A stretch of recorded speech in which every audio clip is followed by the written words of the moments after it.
When I heard there was going to be a sequel to Orphan coming out, I was all for it. And when I heard they were bringing back the original actress, I was pretty excited. I wanted to see how they were going to pull that off. And boy did they. Now they may have perfected Esther's on-screen presence, but how about the story? Was the movie itself worth it? Well, let's talk about that.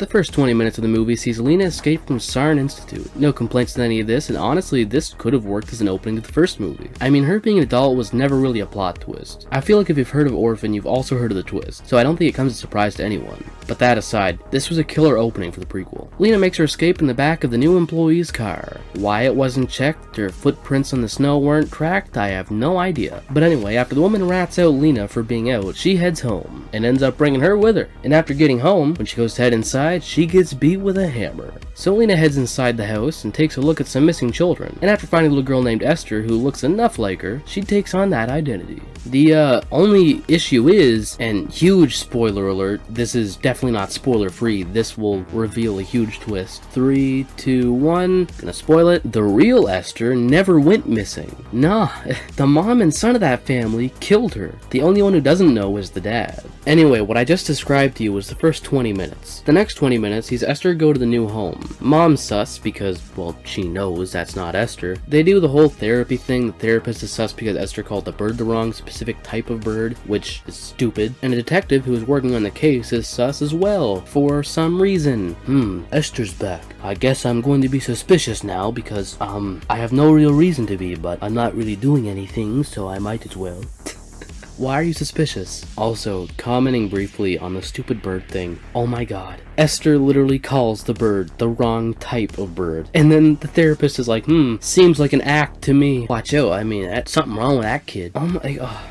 The first movie had some really dumb moments where people be like, oh my god, what, you screamed when you were being bullied? What's wrong with you psychopath? But here it's like, whoa, you've been missing for 4 years, got back, and you called the bird the wrong type of bird? You're a freak. Like, what? Anyway, eventually the detective goes to their home, steals a record from Esther's room, and when he goes to his place, he finds different fingerprints on it. Like this dude, who has no reason to be suspicious of anything. Like, literally none. There wasn't even a dumb thing like the bird incident that was built up with this guy. It was just, I'm going to be suspicious of her. He goes, whoa, there's different fingerprints on this music disc that was in a child's room who went missing 4 years ago. Well then, new Esther's not real Esther.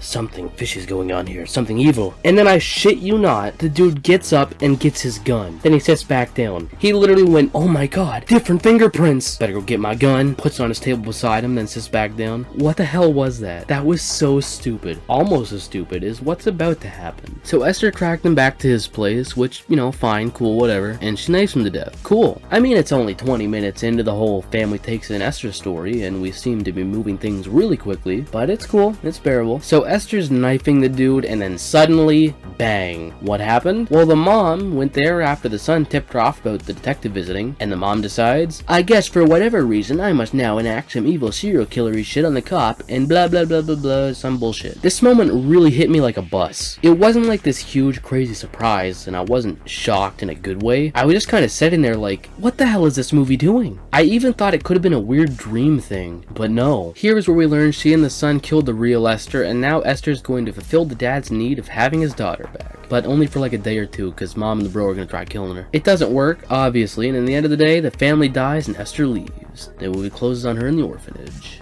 So this was a movie I was really looking forward to, largely because I wanted to see how the hell they were going to pull off having a grown-ass woman play a 10-year-old, but also, you know, because I enjoyed the first movie. The first one is easily in my top 10. I knew the basics, you know, what everyone who watched the first movie would have known. I knew Esther would be moving in with a family, she'd have a thing for the husband, and the family would die in a fire before she ends up at the orphanage. I knew that much. We all knew that much. I expected to get that, and I did. The movie does give us that, but oh my god. I was not a fan of the way they decided to give us that. I think it comes down to the execution. One thing about the first movie is I thought at times it dragged a bit. It was a great movie, but longer than it had to be. While this one could have benefited from a longer longer runtime. I get why the mom and bro would be sus, but don't make all the other adults suspicious of her, at least not so fast. And dear God, don't do the reveal of the evil mom the way it was done here. It was so weird, and not in a good way. It was stupid the way it was revealed. I feel like this movie could have been so much better, and I'm not against the idea of this movie. I love the fact that this is a horror movie that puts the villain in a place with other villains, in a place that would make them a potential victim.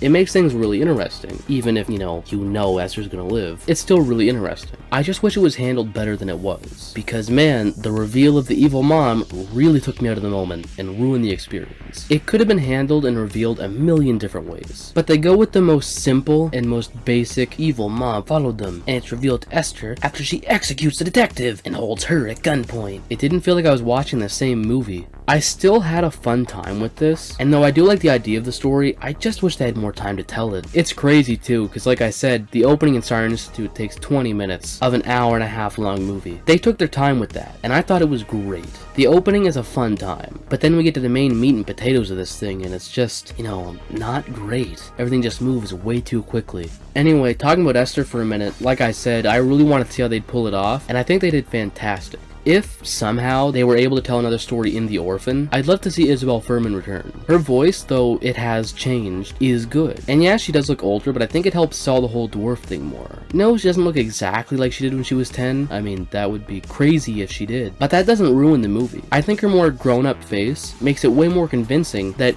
people could actually mistake her for being a kid. But at the same time, be like, yeah, that's definitely a little person. Because if you look at little people, if you look at dwarves, little people don't look like children. I mean, I'm sure there is genetic things that do cause that. I know there's this one Twitch streamer or YouTuber actor, Andy Milonakis, I think his name is, who looks 15 or something. So I am sure that those type of genetic disorders exist. But having her more grown up and matured face makes it more convincing, at least in my opinion.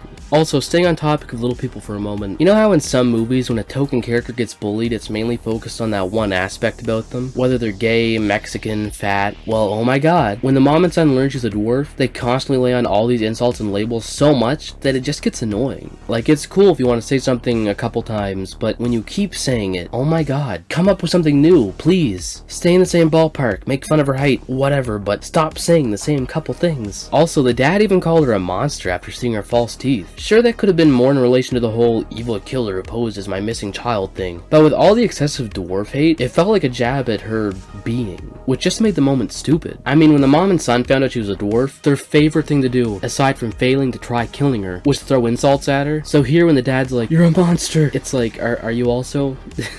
Are you also doing this? Oh, that's so stupid. Oh, little people.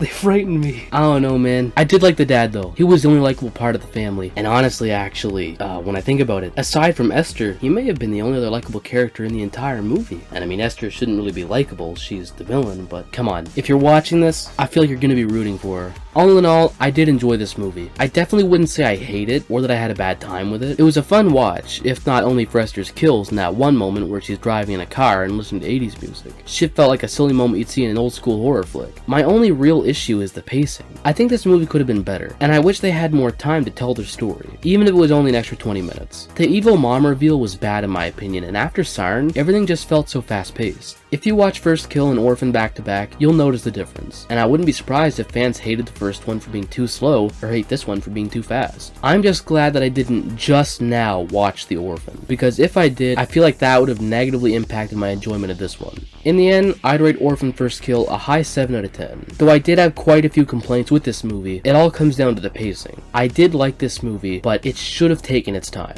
If you've seen this movie, I'd love to hear your thoughts on it down in the comments below. Thank you for watching, and have a nice day. Looking for more horror fun? You're goddamn right. Then check out the VHS comic book series, a parody of the horror genre that follows the lives of 3 teens as they fight to survive a horror movie, where every day is loaded with blood, boobs, and buds. The first 2 issues can be found in the description below.